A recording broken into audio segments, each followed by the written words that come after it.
one of the greatest books of Jewish wisdom is Pirkei Avot, sometimes referred to as the Ethics of the Fathers. Really is a collection of brief teachings of the early rabbis and even pre-rabbinic teachers, and I've taught it frequently over the years. Some of you may know that I currently teach it on Shabbat afternoon between Mincha and Mariv. Many Jews study an entire chapter of Pirkei Avot on each Shabbat between Passover and Shavuot. Very convenient, 6 chapters, 6 weeks. Countless commentaries have been written on it. But there is one teaching from which I learned something new this week, which sheds some light on the rebellion of Korach, which is the subject of today's Torah portion. This is one of the teachings attributed to Hillel. It is not one of those which are the most famous. If I start out, if I am not for myself, and if I am only for myself, and if not now, wait, good, you all pass, right? This teaching that I'm going to cite to you today is not one that I learned in Cheder, because you don't teach it to children. It's a little more R-rated. Don't worry, they won't pick it up over there. Right? This teaching says that Hillel saw a skull floating on a stream of water. And he said, because you drowned others, you were drowned, and those who drowned you will themselves be drowned. Okay, now don't you all feel more inspired after hearing that? What is Hillel teaching us? He said, here is a classic case of what happens to those who reach for power for the sake of power. You tried to push yourself to the top, and in the process, you pushed aside those who stood in your way, so they killed you. And guess what? They also will get killed because they're caught up in the same power game that you played. You all know the saying, live by the sword, die by the sword. And although Hillel doesn't say it directly, I think we can infer that Hillel would want us to derive the lesson that what we need is not a will to power, but a will to service. It's one thing to reach for power if it is for power in the service of what others need. It's another thing to reach for power only for the sake of power. And Maimonides, in his commentary on this teaching, points out that experience bears out the wisdom of Hillel's observation. People who do evil and introduce violence and corruption into society eventually fall victim to the same violence which they introduced. Now, which kind of power does Korach want? Does Korach want a more equitable distribution of resources? Does he have a platform? Not really. He tries to appeal to the discontents, those unhappy with Moses, those unhappy with Aaron, the leaders of the tribe of Reuven, Datan, and Aviram, who themselves think they should have leadership roles. But ultimately, it is about wanting power for the sake of power, not so that one can improve the lot of the Israelites. His slogan is, Kulam Kadoshim, all the people are holy. But he's only using that slogan to acquire power for himself. The 12th century commentator Yosef Bechor Shor says he is speaking about the priesthood as if it were for the sake of the whole community, just so that all of them would favor his words and not think that he was seeking it for himself. Korach's followers, Datan and Aviram, also utilize a well-known political tactic.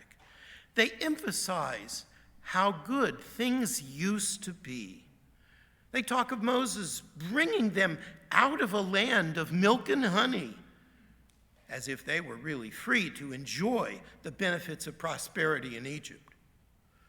Nostalgia plays on the dissatisfaction with the present and downplays the bigger challenges of the past. We see this today in the way that people who complain about today's gas prices extol American life in the 1950s when those prices were extremely low. Of course, they don't talk about the inequities and the evils which were so much more prevalent in the 1950s. Now, it's also good to note that at the end of the story of the rebellion of Korach against Moses, there is a verse in which God says, "Now this controversy is ended forever, and there will never again be such a controversy among the Jewish people." Are we sure these people are actually Jewish? In Jewish history, we've always had controversy between Jews. We've always had quarrels and disputes between Hasidim and Mitnagdim, between Zionists and anti-Zionists, rationalists and mystics, etc., etc. What does it mean for God to say that there will never be a controversy like that of Korach and Moses again? The late Rabbi Emanuel Rackman explained the meaning of this verse.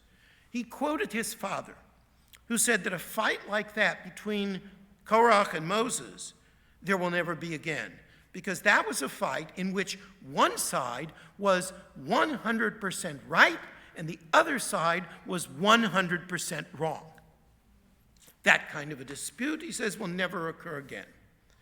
In all future controversies, one side may be more right than the other, more wrong than the other, but there will never be a fight in which one side will be completely right and the other side will be completely wrong. That won't happen. The percentages may vary. Sometimes one side will be 60% right and the other will be 40% right. Sometimes one side will be 90% right and the other will be 10% right. But never again will there be a Jewish dispute in which one side is completely right and the other completely wrong.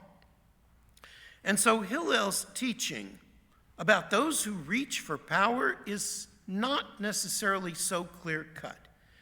Maybe it applies even to those who reach for power with some justification, to those who have a cause and who are not entirely wrong.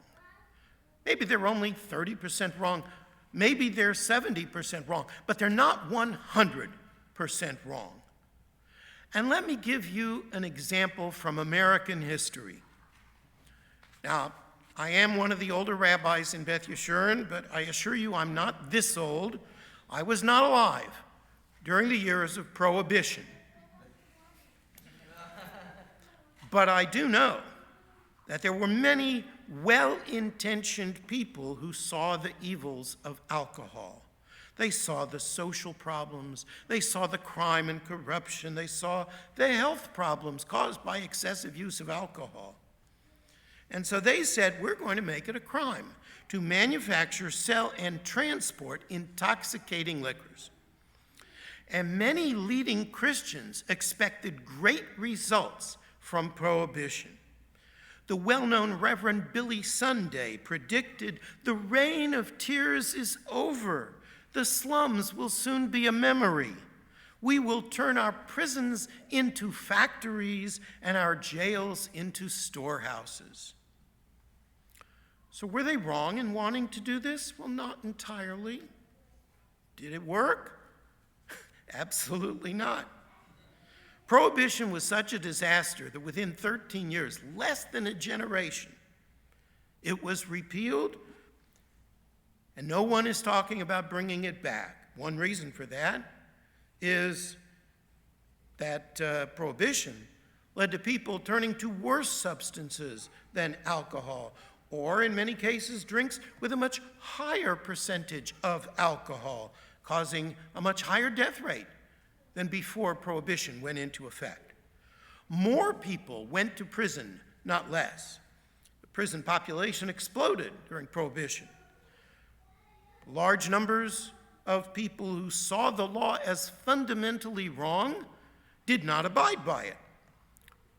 Prohibition did not eliminate corruption, rather it became a source of corruption, where everyone from leading politicians to the cops on the street were bribed by bootleggers, crime bosses, and owners of speakeasies.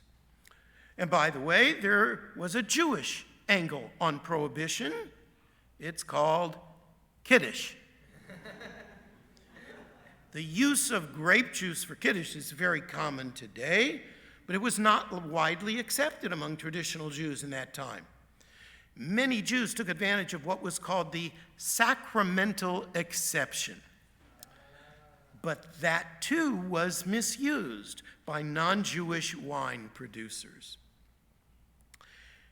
And I suggest that this is a useful framework for thinking about states legislating limitations on abortion, or for that matter, trying to legislate morality in general. I've often quoted my teacher, the late Rabbi Byron Sherwin, who said that Judaism is neither pro-life nor pro-choice because it depends on the life and it depends on the choice. Contrary to what many think, Judaism does not sanction abortion on demand. The life of a fetus is sacred, but the life of the mother takes precedence. And so there are many circumstances where Judaism not only permits, but in fact mandates an abortion. Because in Jewish law, the mother is a person.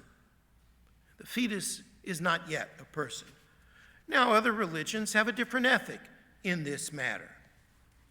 But I wonder if states like Texas legislate about abortion not only because so many believe it is always wrong, but because they want people to go back to the time where everyone, at least publicly, was sexually abstinent outside of marriage. And I suspect they will find that it won't work out that way. I do not underestimate the grave damage that will be done by this kind of legislation, particularly upon women of limited means. It's one thing to have a belief, it's another to force that belief on other people or to use law to impose your belief on others or to label those who disagree with you as wicked or foolish. Abortion is a very personal decision that takes or should take a lot of thought for the individuals involved, and laws intruding into these personal matters often seem outrageous.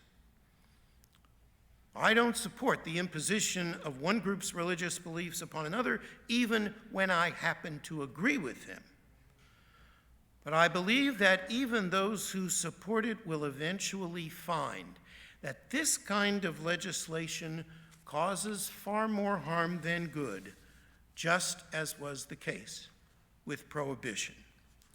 And those who seek power in this cause to try to eliminate abortion in their own states will eventually find themselves politically floating down the stream. They are fighting history, and they are fighting reality. Hopefully, I will see it overturned in my lifetime, but I am confident that in the end, it will be settled at the polls. Now, those who supported prohibition were not all bigots or fools, and today, those who think they can legislate abortion out of existence, though they may be misguided, are also not all bigots or fools. And if we respect and listen to and care about what those on the other side are saying, I think we will come to that time and remove this kind of legislation sooner rather than later.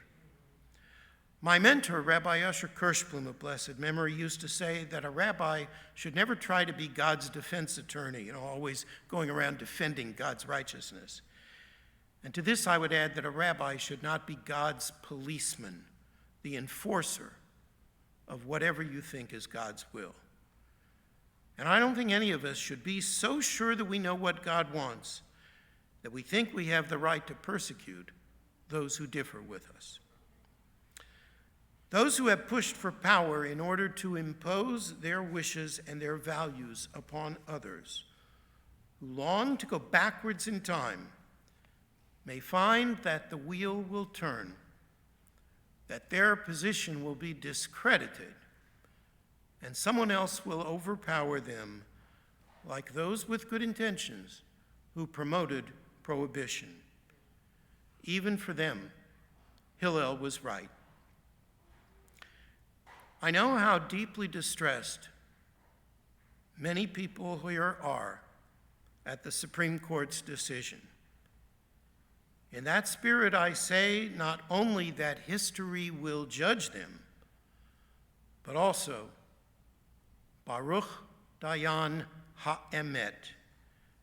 May God, who is the ultimate judge of truth, judge them as well. Amen.